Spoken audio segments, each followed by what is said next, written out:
Welcome to another Mailbag episode of the It's a Mimic podcast, the Roundtable Dungeons & Dragons discussion, where we talk everything that you guys want us to talk about. Again, it's me, Adam, and with me are Dan and Terry, but we're in isolation, so we're all in separate areas of Vancouver, and we're all going to hopefully be able to get through this. What's interesting right now is that only I have the questions, so I guess I could lie about every one of these guys and just totally throw you off. Adam's just making it up. Adam's just making it up at this point. Yeah, and Dan, the fans needed to know, how big are you? Wait. Like how big? How big? Or no, how small? How big? Gross. So once again, we have 3 different random tables. Each one of them has 20 questions on it. We're going to answer 20 questions in total, which means we're only going to hit 1/3 of it, like we always do on these. We all have multiple dice, a red, a black, and a white. Guys, I can't see which dice you're rolling, so you're going to have to tell me which table you're rolling off, because we chose these colors because our tables are black and white and red all over. And there is going to be, I'm going to keep track of how many we've gone through, and hopefully when we're all done, we will have given you some insight about Dungeons & Dragons and also Dan's bedroom life. It should be noted that I am currently 3 beers in and have another 4 right next to me, so this should be a good evening. Nice. What kind of beer? I've got 2 Guinness and then a bunch of Sleeman's Honey Brown. Nice. Yeah. Well, it's going to be a good night. So, okay. Guys, do you have your dice ready? Let's roll initiative to see who's going to go first, second, and third. Of course, it's not divisible by 3. 20 questions is not divisible by 3. So whoever comes in last only gets to go 5 times instead of 6. All right. Okay, I'm ready to go. You tell me when. Nope, 6 times instead of 7. Doesn't matter. Math is hard. Let's go. Let's roll initiative. I'm keeping what I rolled. I got a 19. I got a 7. I got a 13. Well, I guess I'm going last then. So, Dan first. Pick a table. Which one do you want to go with? I always start off red first because they go fastest. So here we go. Rolling the red dice. I got a 6. 6. We're starting off strong. Our good friend Crystal, who gave us a cake way back when, who baked us a mimic cake, Crystal. has written in and asked, when is Dan finally going to start showcasing his Bdsm furniture? Never. Dan, I just want you to note that we did not bring this up. Dan asked us not to bring it up anymore, and we honored that request eventually. So my serious answer is never. But I have started entering in the planning stages for making a couple really cool little woodwork projects that you can't be chained down to. So are these things that can be inserted into your living room? To use to serve dishes and stuff onto. I call it my because den, it's Dungeons and Dragons themed, like dinner tables and stuff with like live edge wood and epoxy and D20s. So, serious answer, never. But check the Instagram feed for like actual woodwork projects that I've been planning. Okay, before we go any further, I just want to point out that Dan actually did some quality marketing there and promoted his craft. And he's a fantastic craftsman. And Dan, I'm glad you're learning and coming along. Yay! I'm not that socially awkward anymore. The fact that you just said yay and then declared it out loud makes you socially awkward, bud. I know, yeah, and then used the tone of voice that suggests you're not very confident in yourself. But other than that, excellent not marketing. At all. Next question! Terry, what do you got for us? Which table? I'm going to go white table. 2. That's my favorite number. Oh, shit, I was hoping this wouldn't come up. I made a promise with this. So, Coffee Bitch Dave asked... And it's come up already. Yeah, when are you going to let Megan, Brad, and Dave write a list of questions for you 3 to answer? So, I told Dave beforehand that if this question came up, then the next one that we would answer would be one that he and Brad and Megan all actually write their own list of 20 questions so they can sabotage us for the entire freaking episode. Now, okay, I'm okay with Megan writing us questions. Dave concerns me, but I think there'll actually be some pretty dang insightful questions. Brad's the wild card, and I'm terrified for every single thing that man will ask us. I'm more terrified of Megan's questions, to be honest. Because I don't think she's going to hold back on me at all. I think this would finally be an excuse to have some sort of release and tear me apart. So, but I don't know Brad anywhere near as well as you. So, I mean, to me, he's always lovely. Well, I think that's mostly because Megan and I don't have I'm not saying you guys have beef, but Megan and I get along very well. So I don't think she's gonna snipe me, but she might. Oh God, now I'm worried about both of them. And Dave's known me since I was 5. Oh God. Megan and I are best frenemies. Well, I'm going to let you guys know right now that I'm going to tell Megan that Dan said that Megan will be nice to him, so now he's fucked. Yeah, thanks, bud. You're welcome. Thanks. Anytime, my friend. All right, so it's my turn. I'm going to go on the white table too, because I'm already looking at it. So, 11. If we keep going through the questions this fast, this is going to be a very short mailbag episode. There are a couple of landmines in here that are going to take 45 minutes to answer, so... good.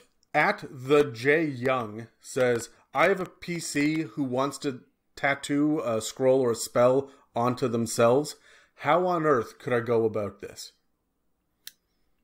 Guys, we did an episode on magical tattoos. Go back and check it out. As a matter of fact, this is episode M009. It was M008. We talk about magical tattoos and... but I mean, is there anything else that you guys would say about tattooing a spell? Anything that we didn't cover in that episode? Oh my goodness, you kind of caught me off guard here, but I feel like we covered just about everything we could cover on that episode. The only thing I would say is that if it is a scroll or whatnot that is on their skin and they want to use it as an additional spell-like ability or something, I'd be 100% down for it. Like I said in the last episode, I love magical tattoos. But I would make it a 1 use per day. And if it's a particularly powerful spell, I might even do 1 use with a recharge. And if you don't hit it with a recharge, you don't get it until you actually hit the recharge. So, yeah. But still you need a long rest minimum to cast it. So at the end of every day, you roll a d20, and if you roll an 18 or above, because it's an 8th level spell or some such nonsense, then you can have the ability to cast it the next day. But if you roll that 1 to 17, you ain't getting it. Yeah, I like that. Oh, I also like the idea of magical tattoo removal as well. And there's a chance whatever spell is in there would go off as you're trying to remove it. I'm just thinking a cone of cold or something as you're trying to remove the tattoo. Yeah. I got to point at Eberron, because if this is during character creation, if this is something they want mid-campaign, I think you guys are right. We covered it in Unearthed Arcana, and there's a lot going on. But if you're doing this during character creation, did you guys know that there are dragon marks in Eberron? And these things are essentially birthmarks, but they're as intricate as tattoos, and they're kind of tribal looking. And the really cool thing about it is, let's say that you're a half-elf or whatever, it actually replaces your sub-race. So if you wanted to be a gnome with a specific dragon mark on it, then you don't take... Mark of scribing or something? That's the mark of, I want to say, sending. It's the communication one across long distances. You get an expanded spell list of 8 different spells that unlocks as you progress your character, and you replace all of your gnome stats with this brand new thing instead, because you're a unique, special breed of character. So there's some cool options in Eberron for that as well. All right, I guess that makes it my next question. Yep, what do you got? Which table? Let's go with the black table. Ooh, natural 20 on the black table. Nice. All right, we've got Saladman_77 asks, how do I, as a player, deal with a distributive party? And I think they mean disruptive party. How do you, as a player, deal with a disruptive party? I mean, we've said this in our multiple party politics episodes, that I am a huge fan of just open and clear communication. If you have a well-established kind of level of relationship with those people at your table, like you're all friends in there, then sitting there and going like, hey guys, when we're playing D&D, I love playing D&D. Can we focus on D&D? I very, very, very rarely see that go poorly. However, I've seen it go poorly. Just because it's rare doesn't mean it doesn't happen. So one of the things I have done in the past is schedule D&D. So like what I mean is break down the evening or whenever I'm playing and be like, okay guys, 7:30 hits. Dice are on the table. We're playing D&D. We're being serious. And I'm laying down the rules. Like no one interrupts unless it's in character and makes sense. Like if your character's across the city, you're not interjecting in this moment of roleplay. Like we keep the distracting talk to a minimum, all that after 7:30. However, we're starting at 6 and up to 6. We're hanging out. We're having fun, telling jokes. We're good. But if we're having a serious campaign and everyone wants it to be a serious campaign, then after 7, we're on. Let's keep the fart jokes till the end. Yeah, I mean, it depends on what kind of campaign you're doing too, right? Like if it is a silly one and people are being disruptive, that's fine. I think this is a real challenge these days because a lot of people, due to isolation, started off campaigns over Roll20 with total strangers. And that could be a lot more difficult. So my suggestion then is to talk to the Dungeon Master and say, hey, look, I didn't realize the campaign was going to be like this. If you're okay with it, that's cool. I may duck out. But if you're also bothered, can maybe we say something to everyone else? Right? Yeah. And so side chatter is fine. It really is, especially in low moments. A DM is flipping through their notes to start the next thing or unveiling a map of some sort and waiting for a loading page or whatever it is.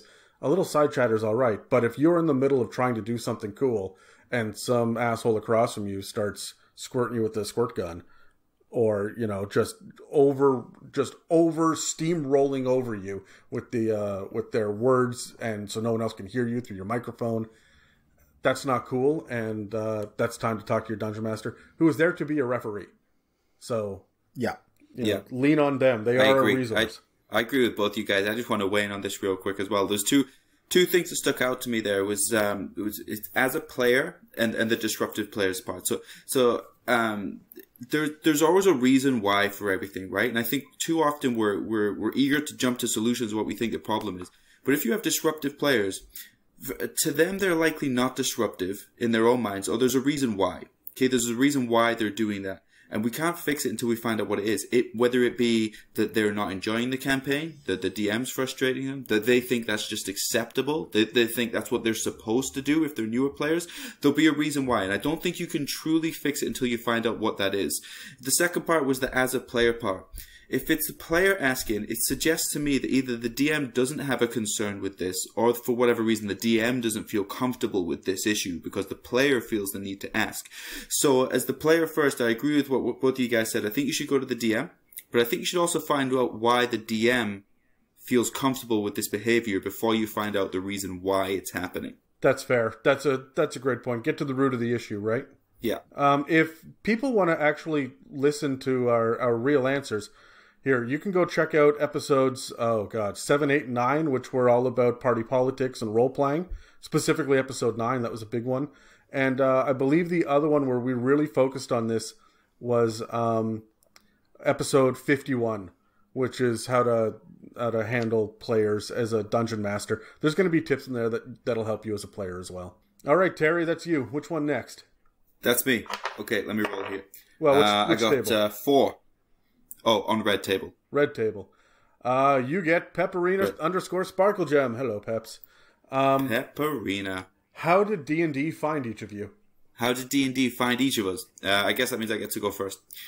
Yeah. How did D&D find me? I think it came from when I was younger, and I've shared this with you guys. I played Warhammer. I played Warhammer 40k when I was like tween and teen sort of age, and then left it alone for a while, grew up, like Robin Williams in Hook, and just kind of left it all behind. But it was you know how it's always kind of in the back of your mind. And then I thought, well, I'd really love to get into that. But at the time, I didn't have the $12,000 that it costs to play a single game of Warhammer 40k these days. You were really not wrong. Oh my god. I started to look. So then for me, I was like, okay, well, maybe I'll enjoy something like Magic. But I couldn't afford to, sell my organs to play that game. And so I kind of came across D&D that way, where the minis were optional. You could build it over time, but you could essentially play with nothing. Talked to a few of my friends. This is when I was still living in Saskatchewan, or as they say in the US, Saskatchewan. That was when I was still living in Saskatchewan, and I talked to my friends about it, and it turned out they'd had similar thoughts, and so we put a game together, and we kind of went from there. But really, it was because initially I wanted to play Warhammer again, and I kind of found this D&D because it's cheaper. All right. Adam, what about you? I was known when I was younger as being like a bit of a nerd, but also a bit of a strategist as well. I mean, I liked my deep lore fantasy stuff. Like, I was deep into Star Wars before even the prequels came out, right? Like, I had read all the books and I could talk about it at length. And there are a lot of things like that I have in my background. I could talk to you about Batman, freaking X-Men. And I don't mean like, oh, the movies. No, you should see my comic collection. It's embarrassing. But there are shut up, Dan. But there are so many. I'm not making fun of you, because there were times I'd be like, shit, I don't quite know this level of thing about this nerdy thing, so I'm going to go talk to Adam, who I know is nerdier about this thing than I am. Happened several times growing up. So I'm not making fun of you. No. But you were obsessed. Yep, I totally have some strong opinions about it. And I mean, if you want to hear the top 10 reasons why Grant Morrison sucks, you give me a call. But, that's a bit of a deep cut. But only 10? Really? Only 10? Well, we only have 10 hours to go through it. But the other thing that I was really known for amongst my friends was, I mean, I could play chess, and I was nigh unbeatable in that. I always ranked well in poker and Risk and all of these board games that were like really high strategy. And tactical games. And someone said, look, I've got these books about Dungeons and Dragons. If you like strategy, if you want to be the best ever, here is a player's handbook. And of course it was 3.5. So that was definitely the mentality back then. So it was, here's a player's handbook. Here's a box of 900 other books. Do your research, figure this out, and then come back. And let's see if you can handle the monsters I'll throw at you. And so I went away and I learned the system, and it was unhealthy and competitive. That was adversarial D&D. And I cut my teeth on that for about 3 years before 4th edition came, and everything went sideways. Not better. Definitely not better. Not necessarily worse in some ways, but sideways. So, I've loved 5th edition since, right? Like 5th edition, since I've dug my hands into it, has been phenomenal. It's all about storytelling. That's what I love. Adam, can I ask you a quick strategy question before Dan gives his answer? Sure. So I don't forget. Because strategy is something that I enjoy as well, but really not necessarily strategy. It's more tactics for me. It's short term. Like, I think like winning the battle instead of winning the war. Yeah. But strategy is something that's interesting to me. Do you find that as you play these different games between chess and Risk and poker, that there are some like principles that you apply to all of these games, whether it be like divide and conquer or whatever it is, apply to all of these games that you find can roll over, that you kind of fall back on as you try and build another strategy? Number one, watch your opponent's eyes, especially when it's not their turn. Right? Everyone has a great poker face. Yep, watch their eyes. Everyone has an amazing poker face when it comes to them. But when it's someone else's turn and they're sitting there doing the math in their head, that's when their eyes are going to twitch. They're going to open wide. They're going to rearrange the cards in their hands. This works for just about any card game. It also works for Risk. You can see them when it's not their turn. They're doing math. How many armies, how many turns, how many steps does it take to get this far? When it is your turn, and I will often take a long time in chess just to stress out the other player, because I don't play by a clock, right? And so the longer it takes, the more they start to second guess, and I watch where their eyes keep going. As I reach out towards a piece, I want to see what their eyes are doing, right? Because most people can control their face, they can control their movements, they can control their breath as much as they can, but what they're paying attention to will give them away, especially when no one should be looking at them. So that's what I'm always looking for, the thing that they're paying attention to, because then I know what they're not paying attention to. So that's my answer. Oh, that's smart. That's really good. Me, I had a good friend who I went to middle school with and elementary school with, who we played video games together. We hung out, but he and a bunch of his buddies called me over to his place to play what was by name only Dungeons and Dragons. It was more of a GURPS system, but it was still D&D, I guess. And that group in some facsimile still meets this Friday to play D&D. We've been playing together since way back when. Especially me and my buddy Nick. Shout out to Nick, who's really the person who got me into all of this. And I love him dearly for it. So it's just been a lifelong passion since I was 8 years old. Because my buddy Nick got me into it, and I could pretend to be a barbarian who ate halflings for fun. And what 8-year-old boy doesn't like doing that shit? So it was fun. Dan, you're getting close to 30 years of D&D. Shut your mouth, Terry. But you look like you've been playing for 40 years, and that's what matters. that's what D&D does to you. It ages you. Well, know what else ages you? Playing Scrabble against Adam. He didn't mention it, but he is a monster at Scrabble. Yeah, I believe it. I am 80% certain. We were playing this game of words with friends recently, and which is Scrabble, just on your phone. And he was letting me win the entire game until the last move, where he pulled this 89-point move.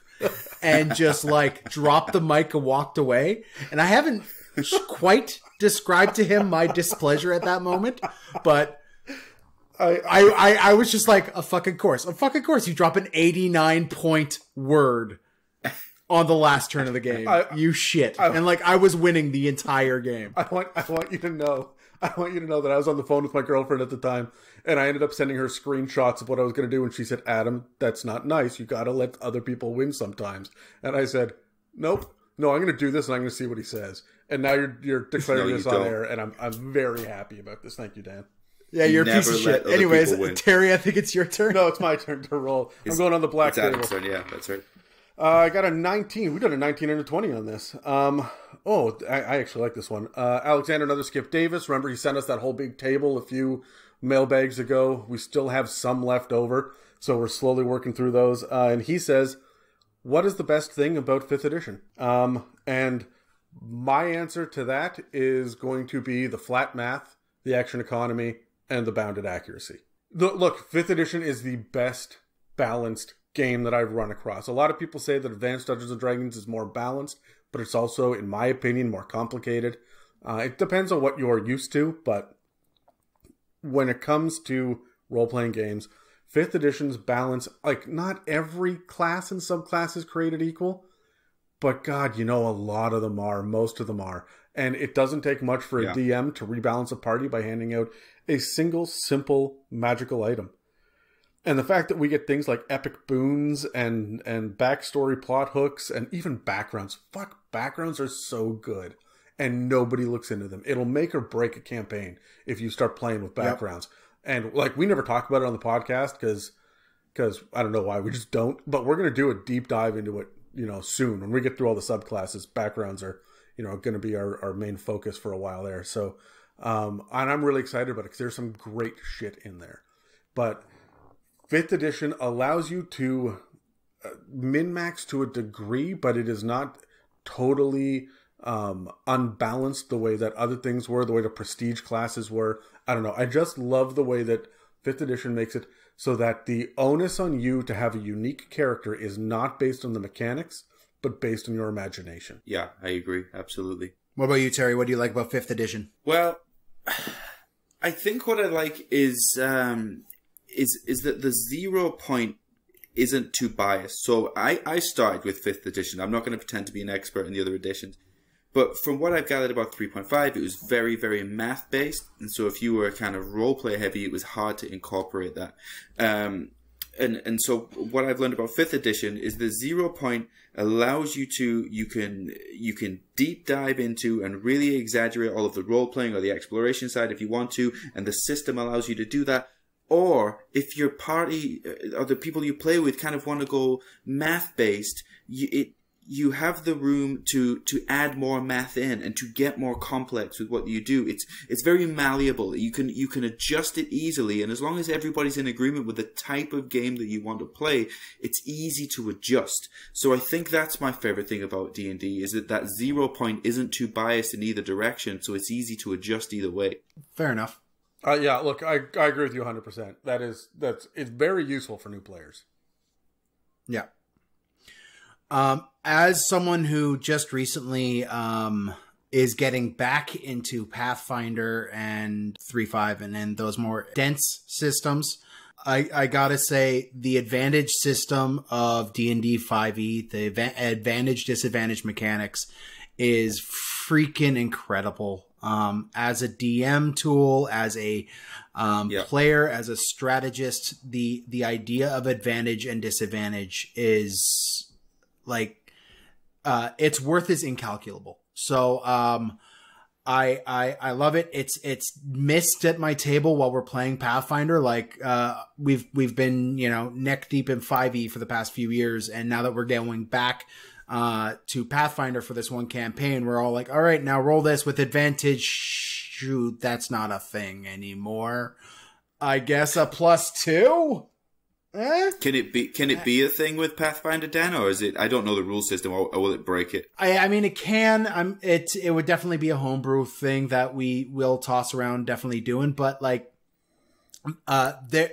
Pathfinder and 3.5 especially suffered massively from a lot of rules bloat, and adding another system into the game when there's already rage powers and points and this consumable. There are a lot of different mechanics and a lot of resources you have to balance in these games. So So like adding advantage on top of it is just crazy. So probably won't end up going back to our table with the advantage system while we're doing Pathfinder. But we're like four sessions in, and all of us around the table are all like, man, I miss advantage. Yeah, it's exciting when you get it's such a small little prize to get, but if you can put yourself in a position where you get advantage on something, it feels really exciting. And then, contrary to that, if you get disadvantage on something, it becomes really tense all of a sudden. And it's such a simple system. Just to add a little caveat at the end there, the proficiency system, although I wish it was a little bit more fleshed out and had a little bit more of an impact, your level of proficiency, I think, as a lazy DM is a really good thing to wrap my head around, because I could kind of guess where DCs are going to be based off of where the proficiency bonuses are going to be at that level. Right. So it makes it a lot easier as a lazy DM to kind of wing monsters, having that proficiency, and what that proficiency modifier applies to, in terms of like DCs and everything and how they scale. It keeps things fair while still lazy. So awesome. I like the proficiency system as well. I just want to point out at this point as well, guys, that these are actually tremendous questions we're getting this time around. Sometimes it's like pulling teeth, but we've had some really good questions so far. So far, my favorite one is the bondage furniture. Next question. That's you, Dan. Which table? White table 16. White table 16. Spidey_Rich, whose name is on these tables a lot. He has been consistently asking us questions that we never answer. So, Rick, we're answering it this time. Like for a year. Yeah, we're answering this one this time. He asks, in your opinion, what's the difference between a town, city, and village? How do you decide which to use when world building? Population requirements that I need to fit a story, tone, and I don't know, defenses. Those are kind of the, like, off the top of my head. Those would be how I would define those, like a city size, a community size. And I will typically use a village when I want to pull at heartstrings, because you can get to know people in a village a lot easier, and you get to kind of know the town in a village, but if it's a full-on city, that's somewhere your party is going to be in for some intrigue and some digging, because the cities have a lot of secret nooks and crannies that you could get into to dig away at a mystery and do some investigating. So if I really want to dig at an exploration pillar for a little bit, then I'm going to a city, not necessarily a small village or hamlet. Terry, do you have an opinion? When it comes to world building, yeah, I like to lean on, I'm not sure if you guys are aware of this, but traditionally in the UK, in order for a town to be considered a city, it needs to have both a university and a cathedral. Now, I'm not sure if the cathedral requirement is there now, as we're a little bit more open-minded these days, as opposed to old-time England. But I tend to lean into that when world building. I would have some sort of university or academy or college or wizard school or whatever, and then some sort of higher, advanced, more important religious building. If I have those two things, then it's considered a city. And the reason I kind of bring that up as well is just little fact for you guys out there that listen to the podcast. The place that I'm from, my little town, has 5,000 people in it and is known as the largest village in the United Kingdom of 5,000 people. But the town, which is right very close to it, only 10 miles away, has a population of 120,000 people. 120,000. And it's not considered a city because it does not have a cathedral. That's crazy. Weird. That's so cool. Yeah. Yeah, I got to say that, I don't know about cathedrals and universities necessarily, but one of the things that I look for is, first of all, what is my level of heroism that I want these guys to feel, my players? Because it is easy to save a village. I'm talking saving a town at the end of a tier maybe, but saving a city is a big deal, right? And I'm not going to do that early levels. So the level of folk hero or hero of the realm or knighted, honored hero, like superhero level, these are going to tell me which one I want to be in. I also have the level of metropolis beyond that, and then single dwellings below city, like a roadside tavern in the middle of nowhere, or just a farm out somewhere else, right? So I really like that. The other thing that I really look for to determine which one I'm going to use is how formal is the government? How intensive and bureaucratic is it? And I know that sounds boring, but if you have a little village, you might have a little council of 6 elders, and they've got 3 or 4 town guard that, they can rouse the militia, but they really only have like a sheriff maybe and 3 deputies. They don't have people posted at the entrance to the village. Whereas at a city, you have gates, and there's going to be not just a town hall with the mayor, but there's going to be something along the lines of a king, or I use a lot of city-states instead of cities, so I'll build an entire city around a castle. Most of my cities have castles in them. And then like a city has cropped up around it, and then farmland around that as well. Whereas towns are just kind of like they may have some decent technology, like there are cobblestones and proper wells with donkey wheels and stuff, and they may even have an elevator here or there, but it's not. There's no palace. There's no fortress around a town or in a town.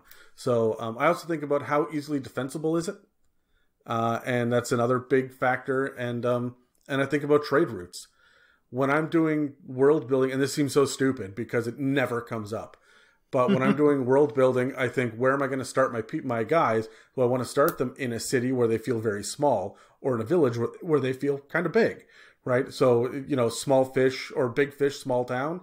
You know what I mean? Like it's that kind of feeling, or what am I looking for? And when I map it out, I plunk down my cities, and then I make highways between them. And it's a spider web of highways. And then along the highways, every, 3-4 days, there's another town, 3 or 4 days travel by horse. And then between those are our, handful of villages, depending on what the terrain is like. Where do I want to start? And that's where I go from there. So that's kind of my answer. Nice. Yeah. Gary, I think it's your go. All right, here we go. I'll do a black table 10. Black table 10. Oh, Terry. Break Your Heroes, who is no longer at Break Your Heroes anymore. Hi, Danny. She asks, what do you think is the most important thing to consider when creating a character? That is the most sensible question that Danny's ever asked me. What do I think is most important to consider when creating a character? I think I think the flaws is most important to consider. And I think in building a hero, it's so easy to bypass that and trying to focus on strengths and all of these incredible things we can do. But I think when we focus on flaws or fears, I think that's where we truly build an in-depth character, because those are ultimately the reasons, or one of the main reasons why we do what we do, or why we don't do what other people think we should do.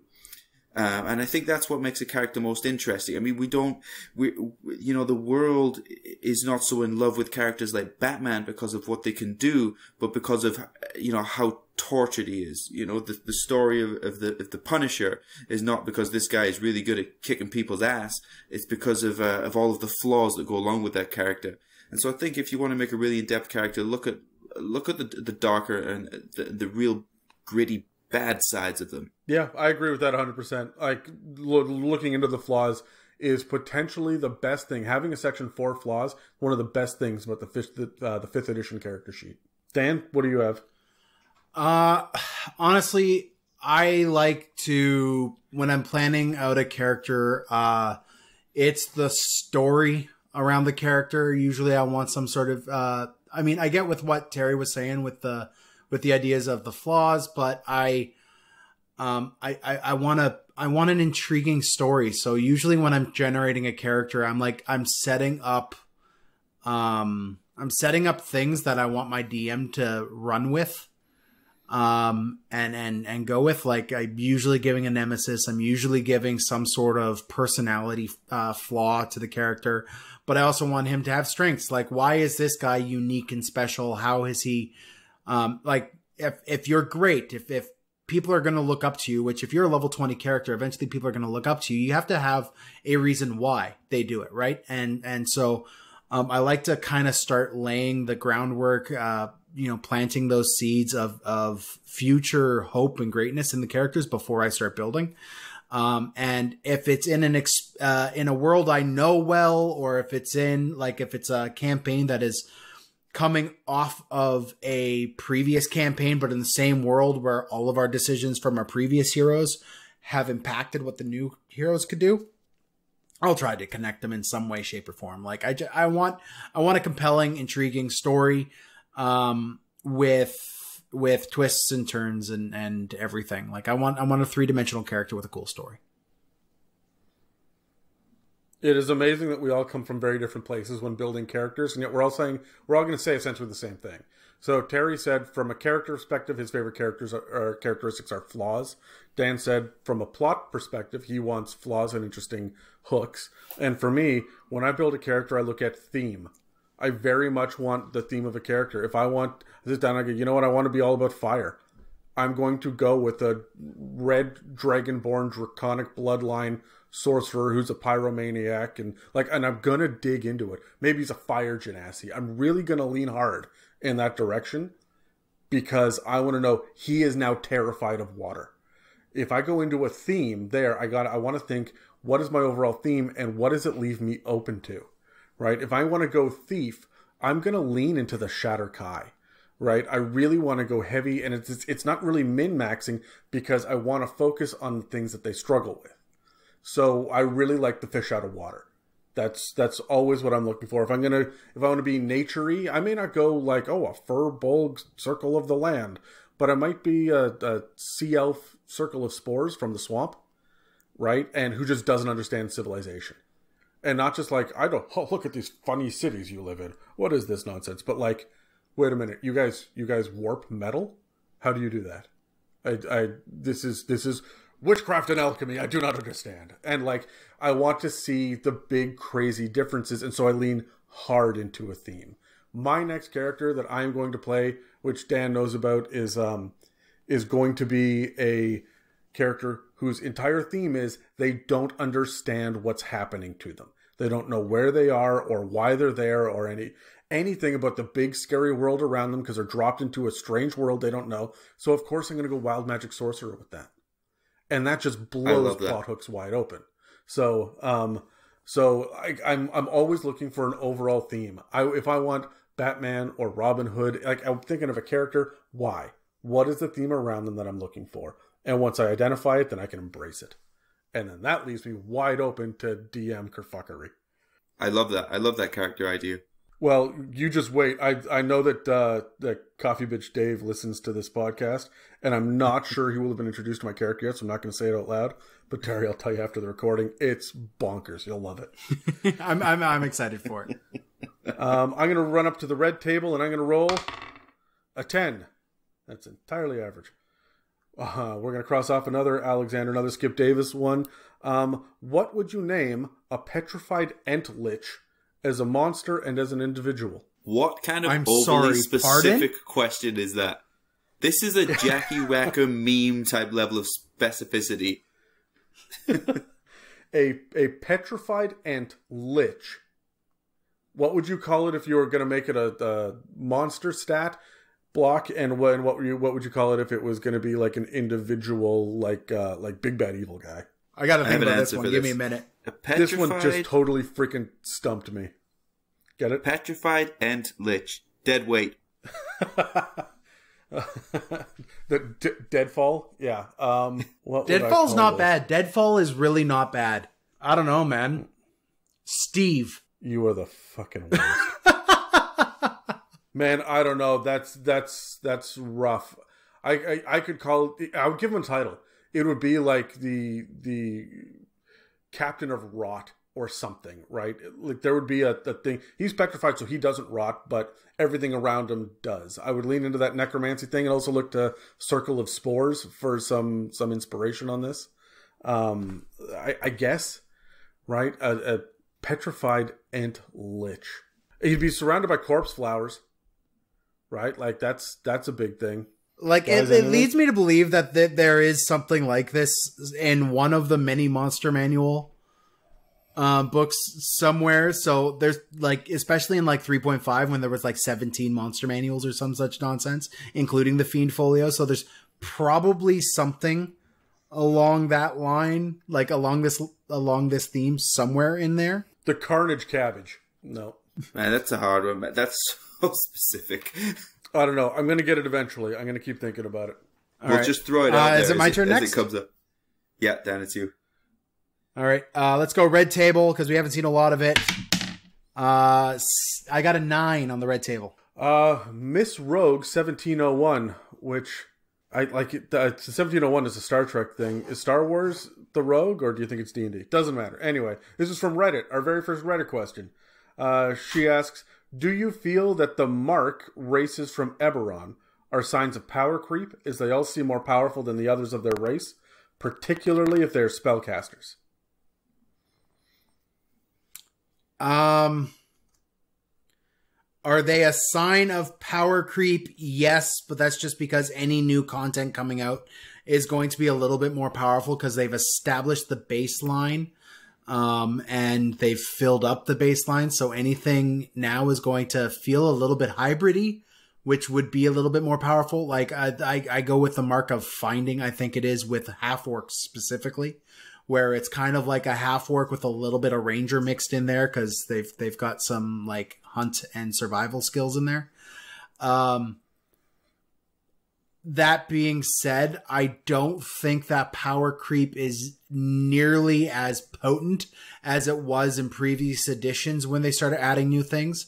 I would, however, look at the new races, not the marks from Eberron, but like the full new races and like Ravnica and Theros and things like that. They like those are starting to get cross the line into a bit too much power creepy, in my opinion. Okay, hold on. How about this for an ent lich? It's a blight. No? Okay, I'll keep working on it. You think it's too power creepy? Well, I'll say this, Dan. There are a lot of things out there, like Eladrin, that also have these crazy new powers that are kicking up. There are all the stuff in Ravnica has got crazy things going on. I don't think that they're any more powerful than a Simic hybrid, or the fact like the Minotaurs are crazy, right? Not everything is power creep because the kobolds are really nerfed. The playable kobold races, but as far as Eberron goes, I think that at this point, if you are playing in the Eberron world, you're not going to run into power creep. If you were to mix one of these races, these sub races, into a party that just has like player's handbook races, then they're going to stand out as being ridiculous and special. It's the same reason that I don't like having a fighter and a ranger and a gunslinger in the same party. It just doesn't. One of these things is not like the other, right? Like it's gonna definitely feel strange and power creepish.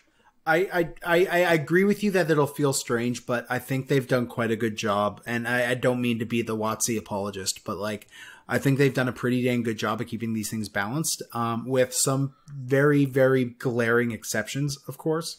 But if I see a Simic hybrid lined up next to a Dragonborn, like there's not that big of a power difference between those two base races. Right now, Miss Rogue did say in specific with other spell casting on top of, and that's because I think what they've done is they've added a lot of like spell abilities to these new sub races. So right, no, but these are not spells that you just can automate. This is not like Tiefling where you just freaking get it. Right? This is an expanded spell list. This does not mean more slots or more times a day that you can cast it. It's just you have more access to certain kinds of spells to fit the theme of your Dragon Mark. And it is a graduated system. So it doesn't feel like when you have stuff that's unlocking at level 7, that doesn't feel broken to me. And I believe it is specifically, I got to double check this, but I think it's if you are already a spellcaster. I don't think so. I think if you just meet the requirements to be able to cast it, like you could be a fighter with 13 charisma and still casting charisma-based spells, depending on your mark, right? Like I think that's kind of where they're going. But you hit the nail on the head. You have to, if your party really cares that much about it, and you can't, deal with one player having, a little bit of an edge in one little way, like minuscule, super little way, you as the DM or other players should be kind of understanding that the source of magic you get from your race plus the source of magic you get from your class are separate unless they say otherwise. So if you get the casting of light once per day, guess what? You get it once per day, my friend. Just because it's a cantrip doesn't mean you're going to be able to cast it all the time. You get it once a day, even if you're a sorcerer. Just because it's there doesn't mean it's now part of your cantrip list.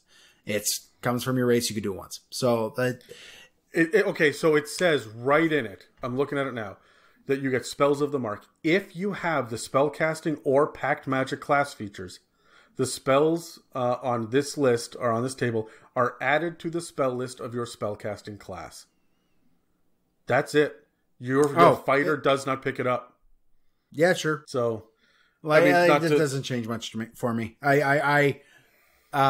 If you put that in there, then yeah, sure. I mean, you probably have that at the cost of something else from the base class. Exactly. That's why it doesn't feel that power creepish to me. And even if it is more powerful than, say, a Dragonborn, which I think is an underpowered sub-race or race at all, then, I mean, that's fine. It doesn't matter. You're not that imbalanced because of the way that the math is flat, right? In 5th edition, it's not going to hurt you as badly. At least not yet. We're still seeing it creep. We'll see how far it gets. Mm-hmm. All right, Terry, it's your go. All right. I'll do white table. 15 on the white table. That is... you got another Pepperina. Pepperina. But she asks one specifically to Dan. What? Dan, well, why do you put up with these two? You're better than that, man. Glutton for Does this mean I get a rebuttal? You'll get a rebuttal after Dan speaks his bullshit. Fuck you, Dan. Glutton for punishment? No. If I didn't keep these two under control, who the hell else would, I guess? If I wasn't the lightning rod for their ire, then it would just be on everyone else. So I'm really doing a community service here. Wait a minute. Instead of Death Tyrant, it's Death Treant. I'm going to get it by the end of the episode. I'm telling you. You're going to get it by the end of the episode. I am thinking so hard about this, but it's just, there's like 3 very specific components to this joke that you have to, yeah, it's coming. Because a Death Treant isn't petrified. Mm-hmm. But a stone Death Treant is. What about a Wallow Willow? I'm gonna get there. I swear to God, it's coming, right? It's coming. So my question. Anyways, Adam, I think it's your role. Or Terry, are you going to do a rebuttal? No, Terry's doing a rebuttal. What do you got? Why Terry? does Dan? Well, do I get to answer the question? Why does Dan put up with us? Yeah. Why do you think Dan puts up with us? Why do I think Dan puts up with us? I think Dan, on a serious note, I think Dan recognizes that we are truly not bad people. And that, he's accepted that we're probably good to have around. And also, I think Dan puts up with us because we have people around us that we learn things from. And I think Dan, on some level, truly admires us. And that's why he puts up with us. I think my Discord's cut out. There was a silence there. I got a straight line here of pause. Dan, you missed it. Dan said that he agreed with you 100% and he wishes he could learn more from us. It's more like learning what not to do. Right. Adam, I laughed so hard that you gave me hiccups. Look, I can answer this question. Because otherwise this podcast would be Dan by himself, not able to argue with Terry, not being made uncomfortable for other people's entertainment. And he wouldn't have a fucking episode breakdown sitting in front of him. So it would be a whole lot of, for 2 hours. Yeah, that's closer to the accurate. That's closer. I think we're good for Dan. With the whole BDSM furniture thing, I'm like, dude, you stick that on Instagram, you market that. Someone's going to buy those things for $10,000 a piece. You can bang out 10 of those a year. That's $100,000. But Dan's like, no, I don't want to do it. Dan, I'm like the little imp in your ear. I think both me and Ad, you don't have an angel and a devil on your side. You just have 2 devils on either side going, I have a devil and a demon. This is going to work. Okay, here's a question. Between the 2 of you, who's the demon, who's the devil? I'm definitely the demon because I'm much more chaotic. Exactly, yeah. We knew that immediately. Yeah, I guess that's true. Actually, that's not true. I am a Yugoloth. I am 100% for hire depending on which way someone wants to torture Dan today.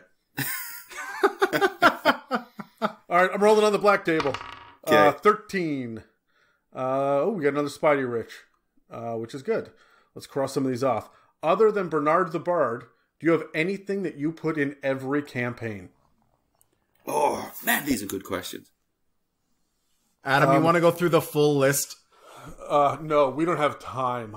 But some of the things that I will always put into a campaign, I've recently discovered an imp named Camion, who might just be my total fucking id, with no ego or super ego involved. He is just all about mischief and revenge.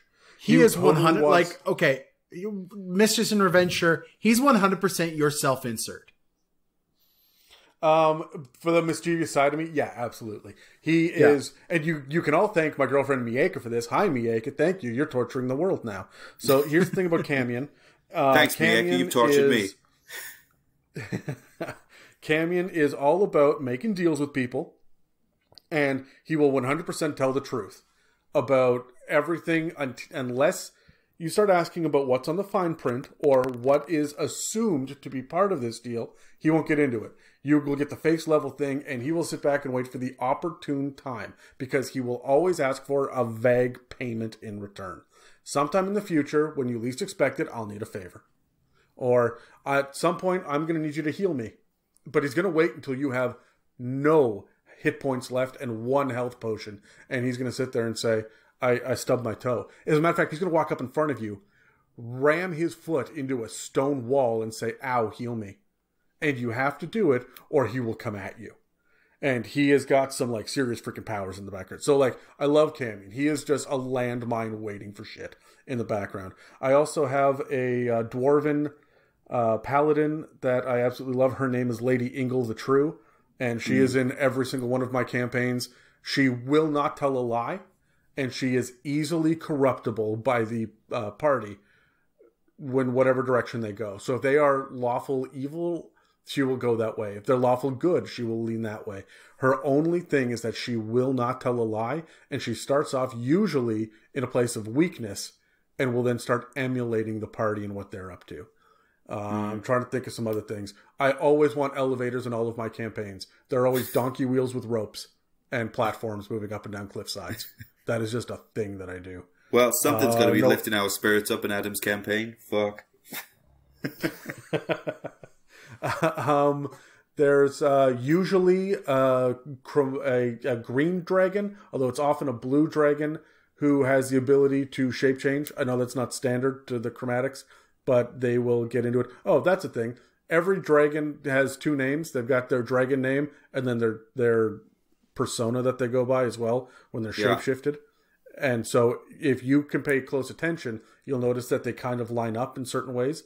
Their human name or their humanoid name is usually 1 or 2 syllables out of their dragon name. That sounds vaguely fantasy name-ish. So, for example, Parstrixelion the dragon went by Strix, and he was an Asimar, and nobody thought that was weird. So I do shit like that. I guess that's me. What do you guys have? I could keep going. I've got a lot, but what do you guys have? Dan, you can go first. For the past 20-something years of me playing this game and DMing, I have kept a acid-marked, rusty greatsword named Tetanus. This is usually discovered in the first 2 or 3 sessions of the game, regardless of the level of the party. And it's an intelligent item that's whole goal is to decay and rot. So yeah, I put Tetanus in everything. I love the sword. I love his personality. I kind of play him like the personality of the sword, I guess, is kind of like a slimy Joe Pesci. He just wants to devour and decay everything, and he's fairly he's got fairly low personality power to him. So usually with like a level 1 or 2 party, wielding him won't initially cause a lot of problems, but he's about decay. So things always look good at the beginning, and it might be a little bit of a problem, but we could deal with it. But it just gets worse and worse and over time. And I've had full parties make it their mission to then free the barbarian from the greatsword after a year and a half of playing with Tetanus. So it's a great little it's a great sword. So both literally and figuratively. I will also, if I have a favorite character, I will almost always put them in. My namesake on Instagram and everything, Oscar the Orc, is in every single one of my campaigns. I love him. He's a big, dumb, brutish, fighty barbarian type character. And a new addition that will be popping up in every single one of my campaigns is, of course, Lachlan Jiminy Fidgens Boyle, who is a favorite character of mine.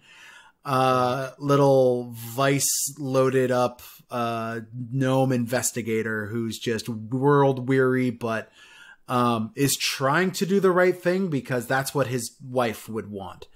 So I would put those guys in. And I mean, I kind of want to go through the list of like Marion the Barbarian and Gage the Mage and those guys. Warlock the Warlock. Yep. Yeah. He's one of my favorites as well. Oh God, it kills me. But that's me. Terry, what you got? Hold on, before you go, Terry. Before you go, the Entlich's name is Ray. Is Raymond, but he goes by Ray, and he's Ray of Entreablement. Oh, fuck off. It's the best. That's okay. That's the one that first got a reaction, so you might have to go with that one.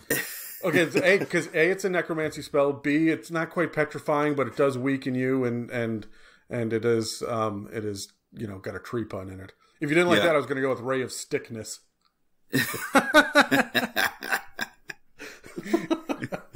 Oh, my turn, I guess, hey? I think I am the exact opposite of you two with this. Now, you guys know from playing me, I get so sucked into a narrative, so sucked into a story. I try and make this fantasy game as real as possible. I play too close to the traffic in this game. I want to feel it. I want to feel the fear. I want to feel the death when things happen, so that when contrasted, the victories and the highs are so much higher. And so I kind of have a principle that I put into all of my games, which is I will never ever repeat a character. I won't do it. So as a player, when my character Solomon Duke died, that character died for me forever. They are gone. And I will mourn them, and I loved that character to death. But he is gone. But at the same time, I put that into my games as a DM as well. Because now you get to feel the ecstasy and the highs of when you truly save a character, or you can enjoy every moment with them. But when that character is gone, they are gone. And I kind of take this from George R. R. Martin that says that you should mourn for the characters as though they were real. And I truly believe that, because I think when something is finite, when you can sense the delicacy of it, I think it exaggerates the emotion so much more. And for me, it sucks me into this game so much more when it's so much more real. So the thing that I carry to every game is the principle that I will never ever repeat a character. I guess the reason that I repeat it, I mean, you guys know that I do these big, dark, gritty, realistic campaigns. And you know when people say, oh, how do you break that up when it starts to get really, really heavy? And a lot of people say, oh, have them go to a festival for a session, or play a different board game for a week, or whatever it is, right? Yeah. To mix it up. Instead, I just add something familiar and funny that everyone around the table is going to smirk at and go, oh, yeah, that was cool last time we ran into them. Let's play with this again. They're going to interact. They're going to see what's different. It's going to give them a break, and then I will fucking murder this character. Yeah, and what's funny is, but I enjoy that style of play as well. So I've played in a couple of different campaigns that Adam's DM'd and come across familiar characters, and it was enjoyable. It was enjoyable to do that. I really enjoyed doing that. You know, it's just the opposite for me. Like, you know, when I run the game, that's all. Is I like that. I like it to be finite. I like it to be one time. I think it just really exaggerates the emotion. But then there's something to be said of something familiar as well. It's, you know, that's pleasant as well to experience. All right, whose turn is a good that? example, guys. Sorry, before we move on, real quick. The biggest example of this, Adam, was when we played in your campaign, and my character Titus's wife Kogu died. And when Kogu died, I swear to the D&D gods, I was welling up the table, and I was like fighting back tears in that scene where I played this character, and this character's wife had died, because to me, I would never see that character again. To me, that person was gone forever. And that, it just blew it up. Like, it hurt so much, but hurt in a good way. Dan knows what I'm talking about. He makes Bdsm Furniture. But because that character was gone truly forever. And it just made that moment so much more special for me. Yeah, I get that. And when it comes to the big character moments, the big deaths and whatnot, I won't bring them back. Unless it is literally a sequel later in the same world, and we're going to run into a ghost, or you have the opportunity to resurrect someone and all the players are super into it, then I will revisit a character, especially if they're still alive, but they've just gone through hell.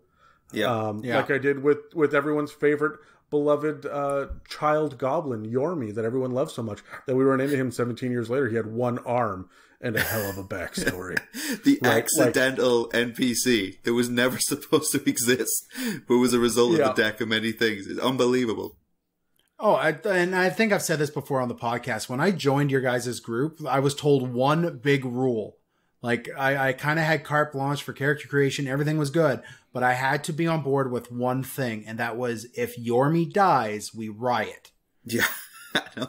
And, like, I vividly remember Jamie leaning across the table at me at the bar saying, Dan, I know nothing about you. But if you're not on board with this, you could just fuck right off right now. And I'm like, okay. Cool. That's such a Jamie thing to say, but that speaks to Jamie as well and how invested he was in that character, right? Because to him, when Yormi was gone, he was gone.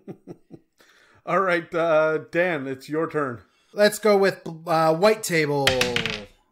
White 10? We've not done that one. Another Pepperina one. I swear to God, there's more than just 3 people that are asking us questions. Do you prefer exploring places, interacting with new NPCs, or combat the most while playing and or DMing? Okay. So which pillar is your favorite for playing? Which pillar is your favorite for DMing?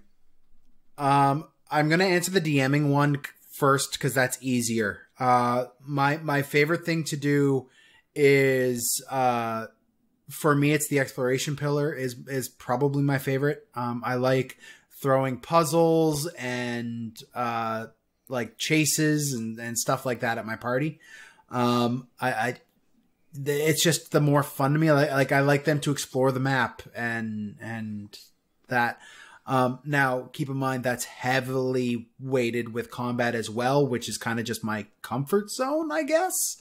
It's not my favorite place to go. I like what exploration brings to the game, but I know the combat side well. So I try to have interesting combat as well.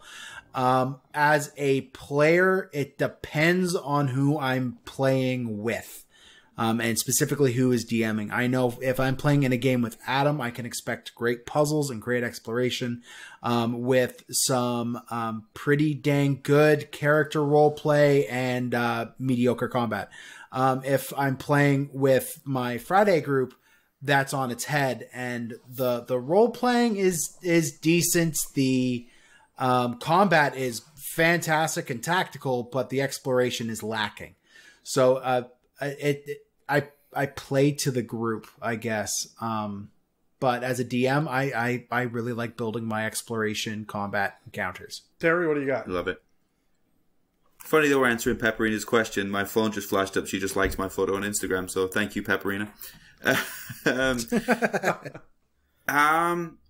I truly enjoy, as a DM, I truly enjoy the roleplay aspect of the game. That probably doesn't surprise you guys. I truly enjoy the roleplay aspect of the game because that's when I find the most enjoyable reactions from the players. And some of my favorite reactions are when a character appears, fuck, I hate that guy. I love that. If you can get a party of players to say, fuck, I hate that guy, it means you've truly had an impact on them. If you can see true emotion on their faces, if you can see true investment, or if you can roleplay with a player and then finally they start to do it back to you, after previously they were so nervous, it means that you've really pulled them into the game and they really believe your story. They're really invested in what you're doing. And I think it's a very face-to-face way of truly seeing commitment to what you're trying to do for them. And I find that the most enjoyable part. As a player, it kind of depends on the DM. For Adam's games, I truly enjoy... I think as a player, I truly enjoy the role play with Adam's games as well, because you have some of the most frustrating NPCs ever, Adam, but you also have some of the most enjoyable, right? Like, yep. Dan probably agree with me. When you role play with Adam's NPCs, you truly get sucked in. Like, you really do. And he'll hurt you more than anybody will hurt you, but he'll give you that victorious, like, ecstasy more than anybody else as well. And you get that through the characters. Some of the funniest moments I've had with Adam was I'm staring at this guy with this big ginger beard and I'm flirting with him because of his character, and we're both going, and he won't back down, he'll just do it, and I'm like, I can't believe I'm doing this, but I get so sucked in. But on the opposite side, when I played Call of Cthulhu with Dan, I was so blown away by the exploration part of it. To be up in the Yukon and the way you kind of built that area. I'd never been to the Yukon before. I'd love to go, but you really built that area up for us, and I truly felt immersed in the setting and where we were, in that horror style campaign. And so the exploration side I really enjoyed there. It's usually role player exploration. It's not that I don't enjoy combat. It's just not my favorite part of the game, but I still really enjoy it. It's just, when it's time to do it, it's time to do it. All right, first of all, this is the first I've ever heard that my combat's mediocre. Dan, I'm not even mad at you. I want to note what makes it not as much fun as your Friday night group. What do they do that's more tactical? So when you're throwing in combat, I don't know how to put this without sounding like a dink. with the Friday night group, we usually use very detailed battle maps. The combat is the focus for the night because it's a very tactical, combat heavy game. So everyone at the table is min maxed. Everyone at the table is like we're going in with combat in mind. In your games, combat is it's the third of the pillars. And it's very, very clear to me when I play in your games that combat is the third of the pillar because, or is the third of the pillars because you build up exploration and role playing so well, that combat often kind of feels like a bit of an afterthought as well. You also, a lot of the combats we've had, now this is not all of them, but a lot of them are just kind of like, here's the guy, he will fuck your shit. Slugfest, right? So I think the main thing I'm saying now, I'm backpedaling and I understand that. The main thing I'm saying is your combats are mediocre because they're a bit of an afterthought when you're building sessions. You don't build sessions to combats, you build sessions for interesting exploration, interesting role-playing opportunities that have combat mixed in because let's be honest, the mechanics in this game are built towards combat, so we should have some combat. But your focus is not. Whereas my Friday night group, quite often, combat is such a heavy focus that when we're hit with role-playing and we're hit with exploration, everyone at the table is like, oh shit, what do we do with this? Crap. And it's a bit lackluster on my Friday night group because of that reason. No, I mean, that's fair. Combat is honestly boring in 5th edition. I don't like it. To answer the question, like, my favorite thing to do, hands down, is role-playing. Both as a dungeon master and as a player. Like, I'm into it. I have an acting background. I want to get into it. I want to talk to people. I want to figure shit out. We tell stories. Objects and swords clashing are not stories. Even when we talk about really cool set piece encounters and combats, it's still set pieces. They're interesting because of the exploration. So role-playing is my number 1, always. Exploration is my number 2, always. And combat is a damned afterthought because there is really no difference between a projectile weapon that does 1d10 damage and a spell that does 1d10 damage. The 5th edition math for combat is boring. We bitch about it in every dragon episode. Right? The dragons mechanically suck. Just because they have big numbers doesn't mean they're interesting. And so I struggle with what to do with them. So my enemies are enemies that you gotta hunt down. If they're worth even remembering, they're enemies that you have to interact with in some way, or it's a crazy environment. That's what you remember. You remember the upside down sunken undead pirate ship in the afterlife more than you remember any of the enemies on that ship. Because that is what made that a set piece, right? You remember the big bad evil guys and the supervillains because they tormented and taunted, and when you finally hunted them down, then it was worthwhile. That was the moment. You don't remember who did what in the battle. You remember they got their comeuppance. Here was the killing blow, right? And so it also, I mean, I don't play with tables of min-maxers.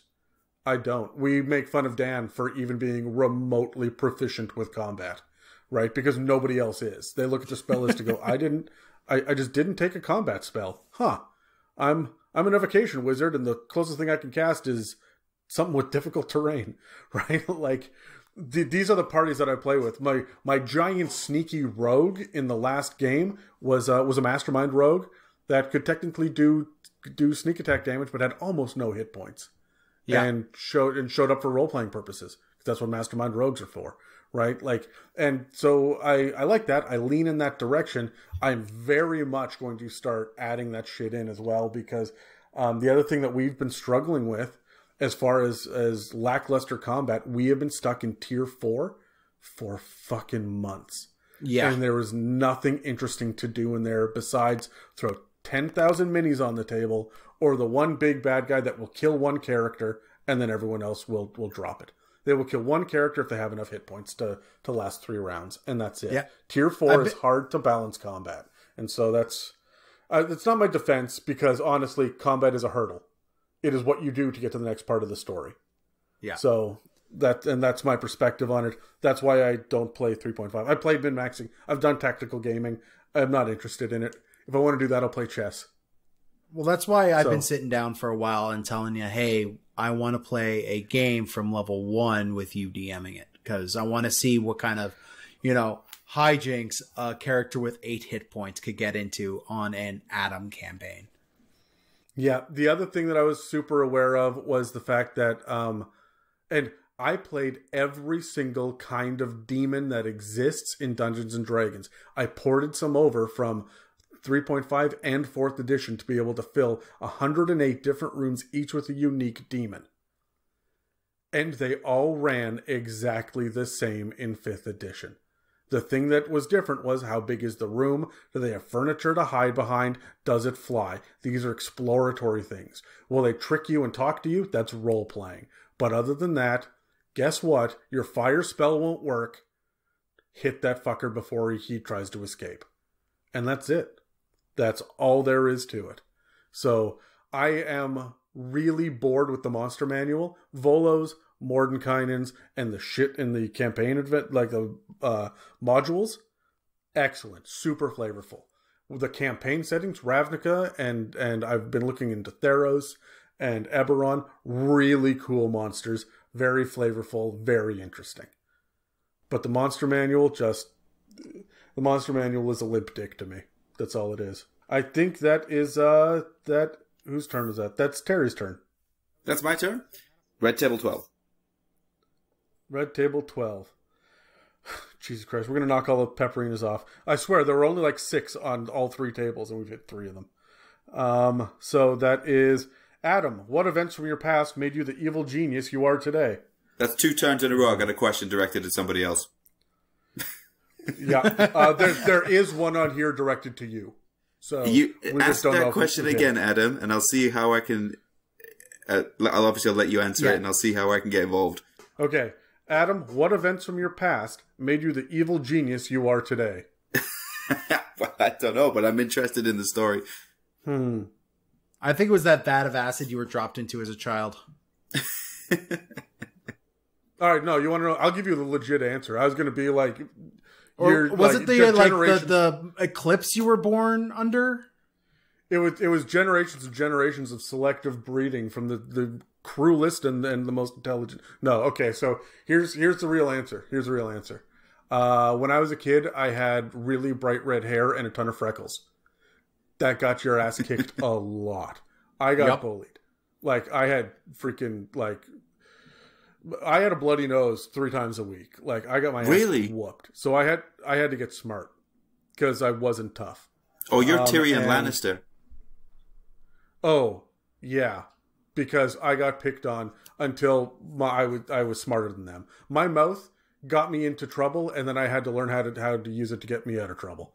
And I'm pretty good at it. So I'm fast talking and quick on my feet for role playing because I understand people's perspectives and I know their motivations, and I want them to do what I want and not do what I don't want. So that's the real answer. Also, I listen, and that's so important. Yeah. No one in the world listens anymore, and you can't just listen to what's being said. Observe.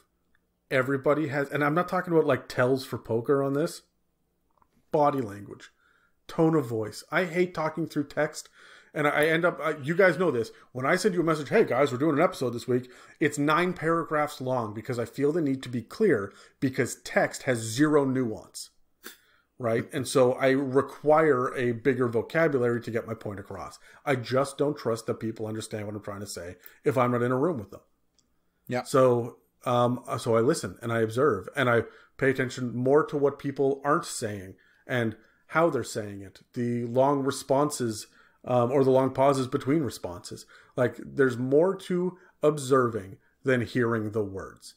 These are complicated people that, despite their intelligence level or their emotional intelligence or their psychological damage, they are as complex as you. Do not think for a second that you are better than anyone else. They are better than you in other ways. Listen, and you will learn from them. And that is how I get by on all of my D&D shit. And all of my acting stuff and all my strategy is like, sometimes it is good to lose because failure is a event. It's not a status, and it's not who you are. I am not a failure. I have had things fail upon me. That is a learning experience, and sometimes I do it on purpose to see what happens. Man, that was a really great answer. That was a really great answer, but there's one big takeaway, is that Adam is Tyrion Lannister. And if Adam is Tyrion Lannister, who's Jaime and who's Terry and who am I? In the Game of Thrones universe? Yeah. If Adam is Tyrion, I have a special kinship with the Hound. What? Tell me why. No, you are not nearly. No, Coffee Bitch Dave is the Hound. Coffee Bitch Dave will just get he will end up bleeding in a valley somewhere, stand up, walk through the wilderness for 10 months, and then show up and then call everybody the C-bomb and keep walking. Okay. You are not the Hound. You are... Ned Stark. Yeah, Dan is pretty close to Ned Stark. I would even say, what was Samwell Tarly's... Oh, he might be Samwell Tarly. Hey. You love your books... And hey, Samuel got the best kills in the first 6 seasons. And you're very loyal. That is very true. My other option would have been like, what was his name? Derek Dondarrion or whatever his name is? Beric Dondarrion. Beric. Yeah. No, I think that you're Samuel's brother as well, because he was the one that was like, no, I'm going to stand by my dad in the face of this dragon, even though we lost the battle. This is the right thing to do, and I'm standing up for my morals, and he got toasted for it. And you do that all the time. You stand up for your morals with Terry and I, and we fucking roast you. Yep, that's true. Terry wants to be Tywin Lannister. But in reality... That's, Adam, man, you hit the nail on the head. That I've been racking my brain trying to think who it is, but you're right. I think I want to be Tywin. Yeah. In reality, you're Robb Stark. Why Robb Stark? Yeah, I was thinking Robb Stark too. Why do you think I'm Robb Stark? It's all for honor and good. You will do the dumb thing for the right reason. You would totally sabotage your entire army because of a pretty girl. Okay, well, I don't like you guys getting inside my brain so much.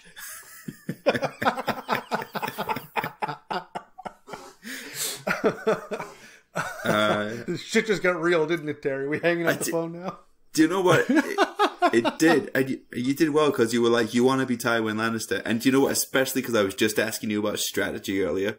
And you can tell that I rack my brain gearing towards that. But I also pay attention to what other people do. And then you twisted. You said you want to be Tywin Lannister, but you're actually Robb Stark. I was like, fuck, that might be true. Yeah, I'm glad that... And now I'm trying to figure out who Dan would want to be.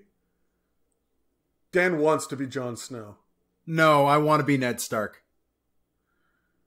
Sometimes I'm more like Brienne of Tarth, though, in that I am very stubborn, and I'll keep... And you have the same haircut.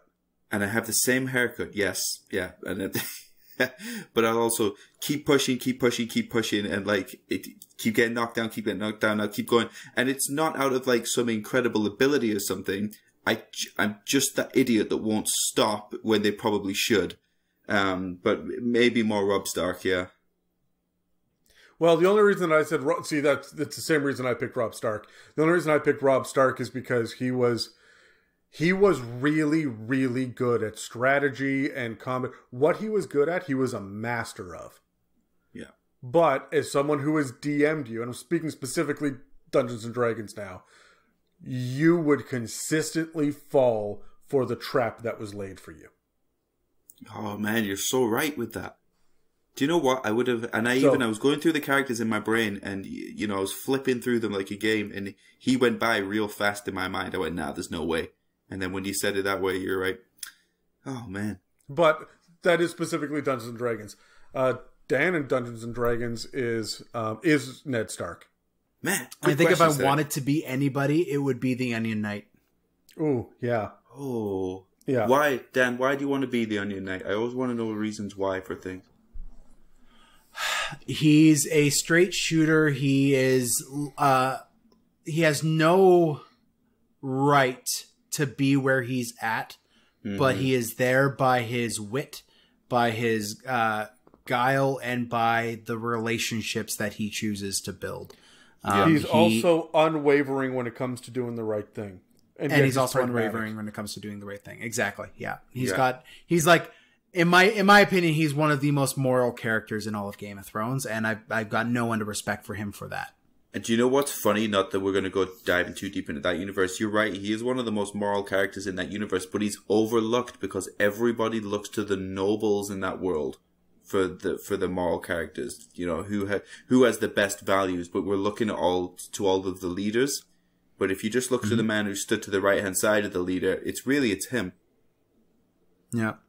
Well, the thing that sold me, not to go too long on this, but the thing that sold me on the Onion Knight was when he was defending his reason for, being with Stannis and following Stannis around everywhere. He's all like, yeah, he might have cut off my fingers, but I paid that price and he's my king. So, yeah.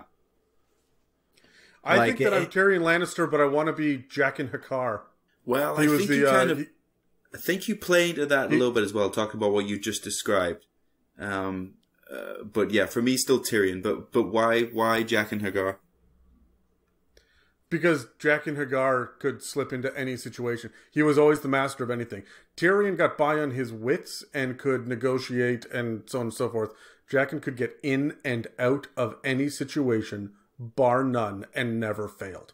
Yeah, that's right. Cool. Okay, whose turn is it? That was Terry, so that's me. I'm going to choose. We've done the shit out of the red table. I'm going to look at the black table. That's a 3. Have we done a 3 yet? I don't think we have. This is from It's Graham's Life. Hello, Graham. How are you? And he asked, honestly, I just want to know how you're all doing in the wake of COVID. I guess that's me, huh? Yeah. Shit, things are about to get dark. It has not been good for me. It has super not been freaking good for me. I'm not gonna dig too hard into this, but like COVID kicked off and my dad died. Not from COVID shit, but funeral homes are closed and we can't fucking deal with it, and there's no closure, and I'm off work with nothing to do but bother other people about the podcast. So, so not great, but we're coming out of it, and I've got a positive attitude, and I'm through the dark times. So, who's next? Do you want to go or me? Go ahead, Terry. I think I see both sides of this. COVID was, do you know what? We heard about this build-up for so long, but then all of a sudden it seemed to happen so quickly, right? It was in a period of 3 days in Canada that it was, it's getting bad, everything shut down, the entire economy. And, the company I work for, I won't go too deep into this, but, it was hard for me as well. I was very lucky to get rehired. A condition of me being rehired was to take a very, very hefty pay cut as part of that. And so me and, the rest of our nation is trying to find work and swallow their pride and find different ways to make ends meet at this time. So in that sense, it's been very, very difficult. In that 2 months that we were locked down, though, the positive sides were we had nothing to do but think, right? Think, reset. Okay, this is our time to change what we want to change. What do I need to fix? What am I not doing right? Who am I ignoring who should be important to me? What do I need to learn that I've not taken the time to learn before? And I did a lot of learning. I learned areas of business. I learned areas of personal development. I reassessed relationships. I totally got people out of my life that I thought were toxic and were not going to be good for me going forwards. I made sure that when I came out of COVID-19, I was surrounded by only people that were going to bring me positivity. Congratulations, guys! You two made the cut. But thanks. But, that's why we haven't heard from Brad in a while. That's it. But we all went through very, very difficult times during COVID, and we're not even anywhere close to back to it. And there was very hard things that we're all still going through. But for me, there was a lot of positives in the end. I'm glad that we're coming out of it now, because I don't know how much longer I would have lasted. Yeah, it was hard, but there was a lot of positives for me. Yeah, look, hold on before you answer, Dan. I agree with Terry about learning stuff, but mine was a big fucking soul-searching thing. The thing that I've learned during COVID, my hard times, was to appreciate the people around me. I give my friends a lot of shit, and I hope they realize it's because I love them and not because I actually dislike them. When I stop teasing you, it means I don't like you. Man, you must freaking love me. Good God. That's true, though, right? Because it's true, though, because when we do that to each other, what we're doing is we're asking for a response, right? We're saying, hey, I've decided that of all the people in the world, tonight I've decided that I just want to be next to you for a few hours, if that's okay, and I'm gonna tease you a little bit, because what I'm trying to do is get you to talk to me. And what do you think? Break it down. That's really what we're doing. I heard a phrase one time that said, "We always hurt the ones you love," and I went, "Good idea." Yikes. So for and then me, I bought some of Dan's furniture. So hey, for me during this whole COVID thing, it's I not to kind of break the mold here, but it hasn't really affected me much. I have spent much of the last year off of work because of various injuries, between knee surgery, back surgery, a heart-related thing that happened a while ago. And you also had back knee surgery. Yeah. Yep. Gross. So like being off work for a little bit wasn't weird to me. Especially when I have someone like Adam who's all like, hey, we're both off, record all the things. But at the same time, like I got kids. So the big thing for me was, hey, I just get to spend more time with my kids. And I mean, I've got an anxiety disorder. So like there's been a lot of fear and trepidation in my life in the past little bit. Especially with COVID and the chaos going on down south. But my kids are kind of that centering rod for me. And if I'm ever out of it, I know I could, wrestle with my son or color or play D&D with my daughters. Like there's always that kind of centering thing I have there. And my wife is utterly fantastic and we get along, and we've been playing a lot of World of Warcraft together. So like the time off has been kind of cathartic. Especially since I've been running hard since about October when we were doing Call of Cthulhu. We've been running really, really, really, really hard. So I got a bit of a break, which was nice. And I'm looking forward to getting back to it like you guys are, as we're looking at fun new shows and stuff to throw your guys' way, as well as, my normal off mic life of work and trying my best to be the best dad I can be. So. Awesome. Man, it got deep in this episode, didn't it? We got a lot of good questions. Yeah, let's not take any more questions from It's Graham's Life, okay? Okay. I think this is my last go now, isn't it? No, you get 2 more. I got a 6 on the white table. You say on the white table because you couldn't make up your mind? I was literally trying to figure it out as I was rolling. So the white table. Bill, I'm not going to drop a last name here. He's from Facebook. Says, what are some good questions for players at Session 0 that would help in the planning of a campaign? This is specifically not, the safety and the emotional safeguards and communication that we talk about in Session 0, but about what should a DM ask in order to plan a campaign. But real quick, I think a really good thing to ask your players and kind of yourself as you're planning a campaign is, what have I imbibed recently that has inspired me, that I felt excited about? Have you seen a really good movie? Have you read a really good book? Have you told a really good story? Or have you been told a really good story? What is it that has kind of lit that spark of creativity that you want to fan into flame? Yeah, that's good. But what questions do you ask your players? No. I would ask that as well. I would ask that of my players and be like, "Hey guys, what has kind of got your motor running right now?" And no, I don't mean Dan's special BDSM furniture on sale now at Oscar_the_orc on Instagram. What is really drawn to you? Like, do you guys want to play? And this goes to do you want to play a pirate campaign? Do you want to play a horror campaign? But like, I might even get more specific to be like, hey guys, what do you think of like exploring the different levels of the hells? Right? Like, cause I just watched Dante's Inferno, or I just watched, something. I just watched Dante's Inferno is very different than Dante's Peak. Just throwing that out yes, there. That's true. Yeah. But like, I just watched this and I really want to explore the different levels of hell. I recently played God of War, the new one. So I really want to dive into Norse mythology. Can we do that? Right? Like, figure it out. Yeah. Was he Norse? Wasn't it? Was no, the newest one, he goes up and kills Norse gods because he's made his way through the Greek and the Roman and everything. Video games are for people that don't have a D&D group. Next. That was a hot take.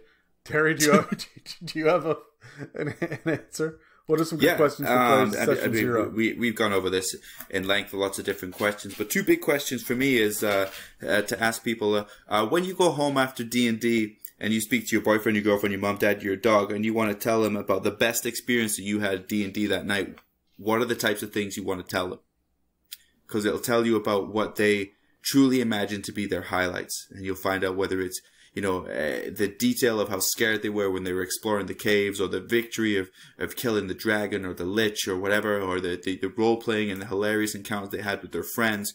And then consequently, I'll ask them, if you were to go home and you had the worst night of D&D ever, and you were going to tell your boyfriend, girlfriend, mom, dad, dog, what happened that night, what would be the possible worst night you would have at D&D?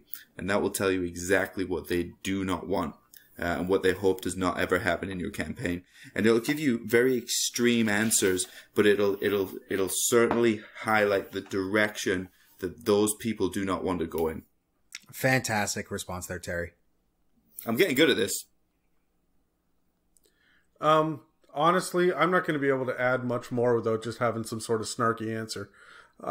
So I would say I'd be interested in talking about how gritty people want to be, how much the journey is worth it. Do you want to see redemption campaigns or falls from graces? Like, I want to ask for themes more than plots, right? Because it doesn't matter if I'm doing Curse of Strahd or Storm King's Thunder. These players will take these characters and go on an emotional journey. And sure, the plot and the setting may affect the details, but in the end, you're going to listen and observe, or at least I would. I will listen and observe what they've got. I'm going to respect what they want, and then I'm going to, apply what I can so that they've got the most fulfilling. I do not mean most fun. The most fulfilling experience by the end of the campaign. Now, that's a big difference for me. I'm about catharsis. I'm not about escapism. That's me when it comes to D&D, and that's a whole topic for another episode. But I'm all about, at the end of the day, you guys know this. When I'm done running a D&D session, you guys feel exhausted, but you got a smile on your face, right? But it should 9 times out of 10 you got a smile on your face. Sometimes it's a cliffhanger, or you guys just straight up fucking lose. But you know that there's going to be a win coming down the pipeline that's going to be even bigger, right? There will be payoff. So for me, it's about the theme. What do these players want to deal with? And there'll be some players that want to be paladins that save the day from the undead.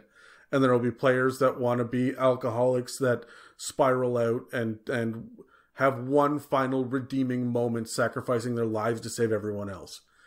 People like different things. Find out who's at your table and find a way to blend and braid them and mix them together. Yeah. So that's my answer. And remember, the key is compromise and consistency. With those two things, if you will keep it fair and everyone will be happy. Who was that? That was Dan. Terry. That was me, Terry. Back to me. Okay. I'm going to do white table. White table for 2. I think I did that already. 2. You did. Yeah, we've done that. Roll again. I think it was White Table 19. White Table 19. We have not done that. At Dale Critchley asks, werewolves and PCs. Once infected, how do you let them know? Do they know right away or only when the moon is full? What time of night does the full moon transform them? Dusk? The moment of sundown? Midnight? Do they have chances of raising the evil once transformed? He's really excited about lycanthropes.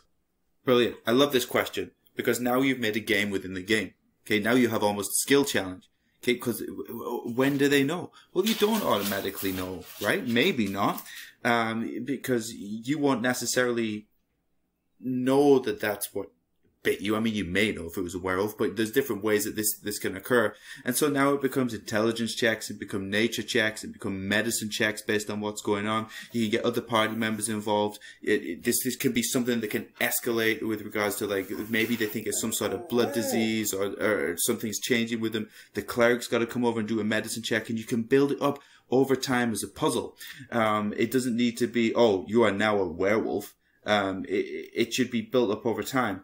And then the next part of the question was when do they transform? Yeah, what time of night or do they rely on the full moon? Do they know beforehand? Right? Is it dusk? Is it the moment of sundown? Is it midnight? Right. And this is between universe to universe. This is something that changes anyway. So it doesn't matter as long as it's consistent. If you know that this is going to be something that you're going to introduce to your game, whatever decision you as the DM make, you just need to be consistent with it. So that I don't think there's a right or wrong answer, because all of the different universes that have ever had this type of thing are going to be different. Just be consistent with it. But really, really triple down on the idea that somebody is changing. And it doesn't need to be werewolves and were-ravens and the like. You can do the same as, you know, if somebody was going to become a zombie or a vampire spawn or anything. It become part of the game. It's not just, you are now a vampire spawn. Something's changing over time. There's that old trope, right? If the person that gets bit by the zombie that tries to hide it, put that in your game. What a tremendous side quest you have right there. And do you think that they should have the chance of, he says, raising the evil once transformed? So once they get bitten, can they at will change into a werewolf? For me, I don't like to take the agency away from players, but I like to have a challenge that is fair. So I like the idea of inclusion that no, they don't get to decide when to change, but they know when they are going to change. I mean, once you've done it the first time, you know, right? Whether it's at the moon's highest point or dusk or whatever, because then that gives you something for the party to work around. That's an additional dynamic to work around without stealing the whole plot, right? Because everybody's got their bullshit, you know? When we all played together, Dan's character was addicted to just about everything that you could be addicted to. And that was a dynamic that our party worked around. At the same time, you could have somebody that was going to change to a were-raven at the stroke of midnight every night. That's another dynamic to work around. So as long as you're consistent with it, and as long as that it doesn't steal away from everybody else's enjoyment, I think it's good to have it so that the character doesn't change at will. That it's a flaw that they have to work around and have to try and see how they can make it an advantage. Dan, do you have any opinions on this? Yes, but Terry knocked them all out of the park. It really depends on when you as a I would definitely talk to my player about it and figure out exactly which one they want to do, if that's a possibility. I don't want to, like Terry said, I don't want to remove agency from the player and just be like, oh yeah, by the way, you're a werewolf now. But I would definitely keep an open communication with my player, and then once I kind of give them a rough idea of what's going down and they seem interested, then I will, by having paid attention to them and slowly roll it out, do it as a small side quest or something. So that's me. Yeah, fair enough. Look, honestly, Terry's right. It's going to be different for every campaign, and for every different scenario. Be consistent. I hate the fact that this is a curse that can be undone with the freaking spell. Move curse. Agreed. That seems cheap to me. So my big thing is, man, make it a mystery. And then once they've figured it out, I do not want them stepping on the toes of barbarians and choosing to rage out. I do not want them stepping on the toes of druids and deciding that they're or shifters and deciding that they're going to get into their bestial form, right? Yeah. That shit to me is unnecessary. And you're essentially, we played with someone who got turned into a vampire in 2 campaigns now. And they are so overpowered compared to everyone else, even at level 20. That's right. That it is unfair. So you're going to imbalance the party. So here's my thing.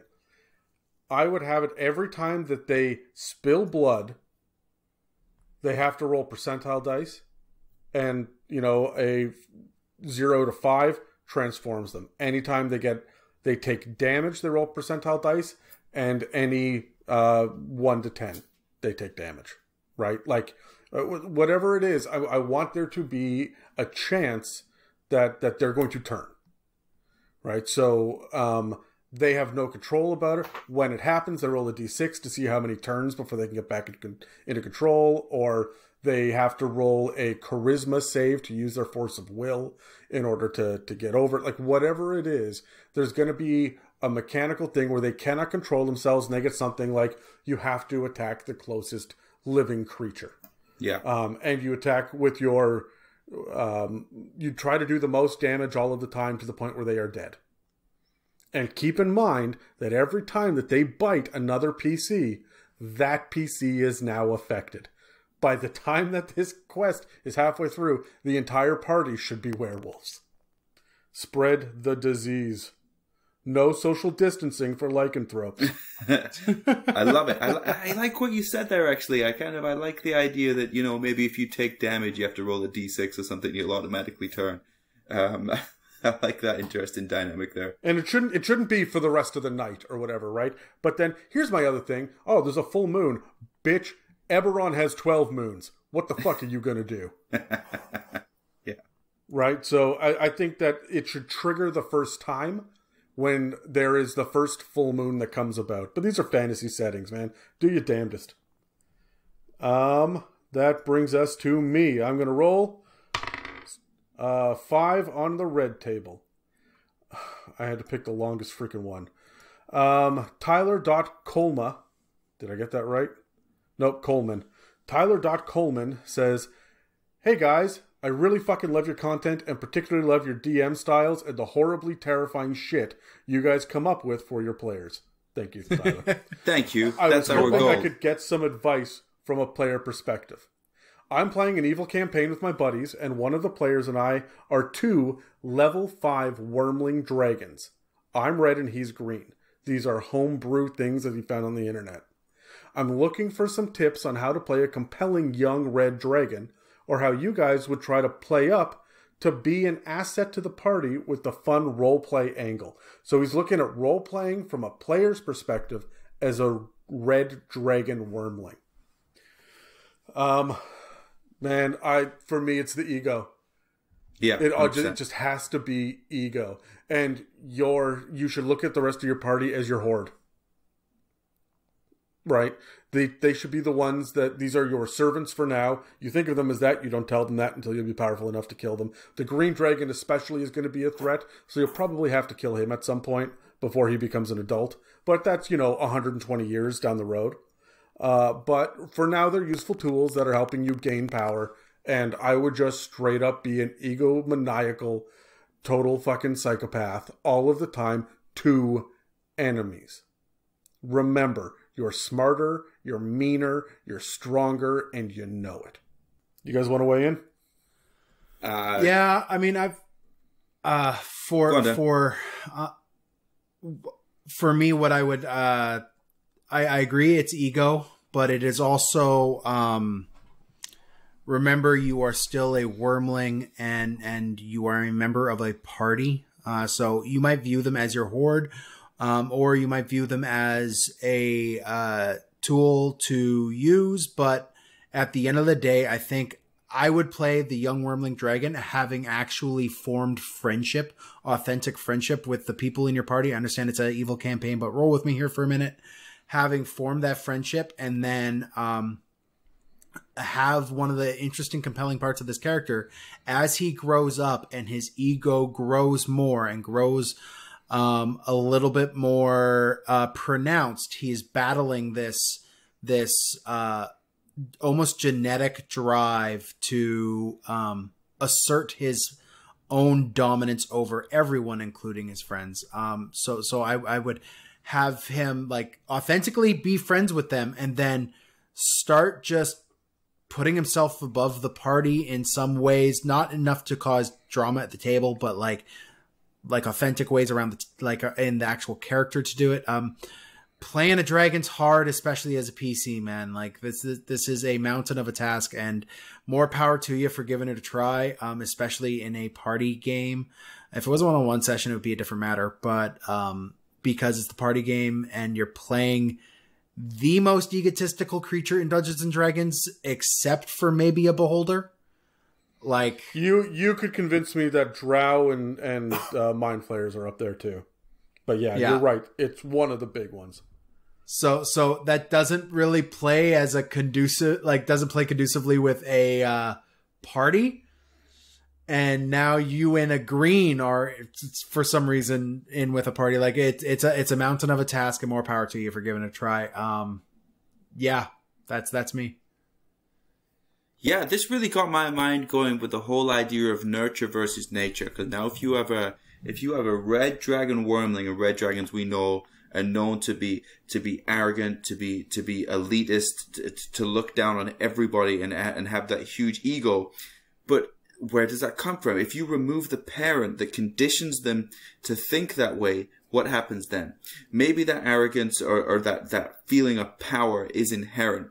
Maybe, but I think you can look on your character sheet here with this. If you're playing a red dragon wormling, look at your ideals, look at your flaws, look at what we can manipulate here to have maybe not necessarily a redemption story, but see what wisdom is going to bring this character as they mature. Are you going to lean into the ideals of a red dragon that's been conditioned to have that ego and to be that elitist? Or is the path of this red dragon going to change based on the people that it's around? Now, this person did say it's an evil campaign, I think, so I think just lean into the nurture of that ego. But also remember, this is a wormling, and so they haven't learned the lessons that they would learn from their parent.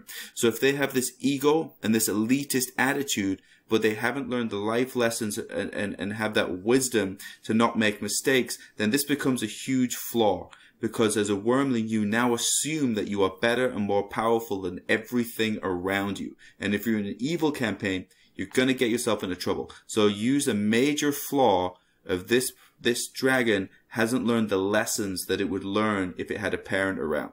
That's interesting. I like the idea of maybe the party around you filling those parental roles. Yeah. Like, for example, the Red Dragon's Rage mimics a barbarian's. The egotistical and better than you mimics the bard. Right? Like, I think that could be really neat. Yeah. Okay, I like Dan, your last question. Roll on the red table. Red 11. Red 11. The other Tyler Coleman question. And check this out. Remember, I said if you send us a question, we will answer it. So bear with me on this, because he says, I'm playing an evil campaign with my buddies, and one of the players and I are 2 level 5 wormling dragons. I'm red and he's green. I'm looking for some tips on how to play a compelling young red dragon, or how you guys would try to play up to be an asset to the party with a fun role-playing angle. Do you guys have any ideas or advice for a newer player who wants to have fun with, or who wants to make this as fun as possible for his party without being that guy who's playing a selfish, anger, I am fire and death, murder hobo of a dragon? So, Tyler, what just happened? Write a question once, not twice. I think he asked this like 3 months before on a previous mailbag quest, and of course if we don't hit it, we roll it over into the next one. Right. So he ended up with. So there we go. Cheap and easy. We've answered it twice. I guess. Do you have anything? What should he avoid doing? What's the one thing? Real quick, Dan. What's the one thing burning you should up, avoid doing? targeting your own party, like your fellow party members with a fire breath. Yeah. My answer is don't let your rage and ego taunt overpowering enemies into attacking your entire party. Derry, oh man, it gets to the final question for me to be stumped. What you should not do is just because you would appear to be the most powerful character now, I assume most powerful character or the most abnormal character is don't steal the spotlight. Okay, you can have a human bard that can assume just as much of the spotlight as you. When it's your time to be quiet and be courteous, even if you're a red dragon wormling, be quiet and courteous and let somebody else have the limelight. There's clearly a reason, I don't know this person, but there's clearly a reason why you may have lent towards that character, and maybe the idea of the ego and the arrogance entices you, but don't let that take over the whole game. So that would be my advice, going off of very little detail. That sounds good. Terry, you got the last roll. Oh, I do? Oh man, I thought it was okay. Last roll. I'm gonna roll on the I'll roll on the black table for number 5. Number 5? This one is my favorite question. Good. This is my favorite one. This is from Nick._.long, who's asked us a few questions in the past. And he says 2 words. Why Dan? Really? Why Dan? Is it why comma Dan? Why Nope. Dan? Why Dan? Why Dan? Why Dan? Why Dan? Do you know what, Dan? I'm going to tell you to your face through Discord. Why?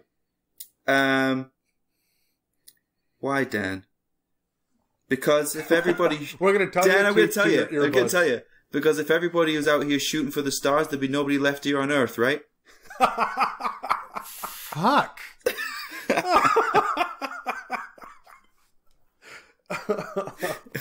So what you're saying then, Terry, is I could load you and Adam into a rocket, shoot you off to the sun, and finally get some peace? No, I'm on board with this. Why Dan? Because Dan keeps us grounded was the reason I said that, Dan. Adam, why Dan? Because I know under any circumstance, bar none, even when Dan and I were at each other's fucking throats, it nearly killed the podcast when we were trying to do editing 2 Call of Cthulhu episodes that were 3 hours each every week while doing a regular episode and a special. We were so close to murdering each other. But without fail, any time that I have an interaction with Dan, I walk away smiling. Because yeah. I do not know anybody as genuinely good and also funny and also completely and totally conflicting with his own inner monologue. Because I want you to know, you guys can't see it, but when we say horrible shit on this podcast and pointing at Dan, he gets this twinkle in his eye. And he's got a retort, and he's playing the happy little Christian boy. But I know that there is something inside him, and when there's no one else around, and it's just Dan and I, and he thinks he can get away with it, he tells me the God's honest truth about things. And fuck, yeah. Holy shit. You think I'm an evil genius? Dan is an evil, well, dude. And I really think that you... I really think that Dan is consistently there. I have never regretted Dan being in the room. There are very few people I can say that about. Well, thank you, guys. Yeah. My answer to this is why Dan? Because who the fuck else would edit this bullshit? Exactly. And Dan, I'm going to throw one last thing. And what Dan taught me in life is to choose your battles, because sometimes it seems like Dan will let things go, like won't speak on things that maybe some people argue should speak on, won't speak on things. But it's more choose your battles, because as soon as something becomes truly important, speaks up straight away. Just like that. Doesn't let it go. And it took me a little while to notice that, but that is definitely very true. Dan told me to choose my battles, but when it's important, speaks up. Well, thank you, guys. There's a weird wisdom to Dan. It's not my level of wisdom, but every once in a while he says something that I go, yeah, you know what, that's not a bad idea. He often tempers me because I will straight up be chaotic honest about things. Yep. And I'd roll with that. Yeah, and Dan says, now wait a minute. You probably don't want to say this.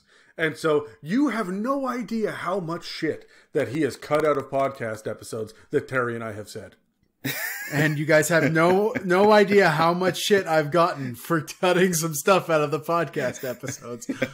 You should hear. You will be able to tell the episodes that I have edited and the episodes Dan has edited, because I will leave the shit in. When it gets real dark or real creepy, chances are Adam edited that episode.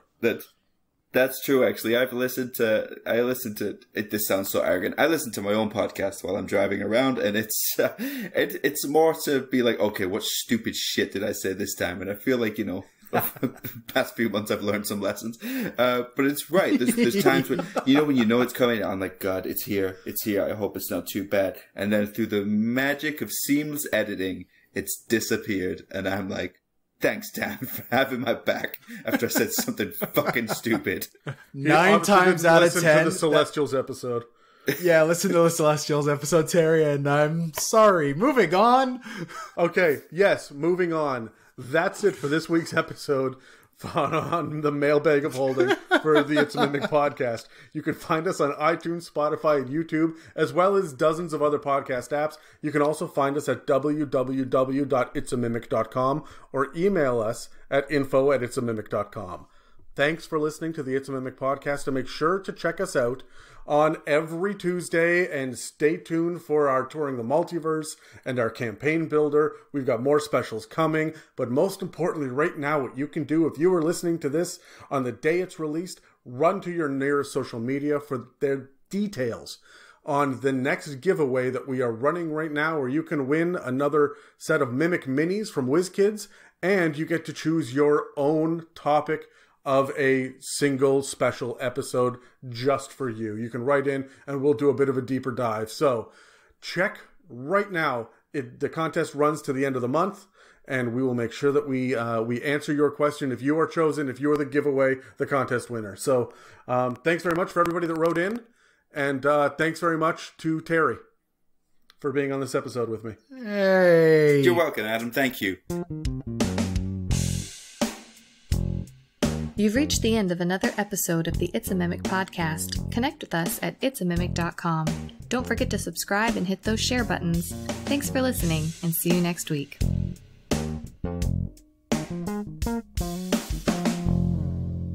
5th edition is... Adam, I'm sorry, you cut out. You said, I heard, what is the best thing about, and then the noun cut out. My penis. So... and you said action economy, and I said action economy. No, it was 5th edition. He said, what was the best thing about 5th edition? And yes, action economy for my penis. There we go. We have a quote for the very end of the episode.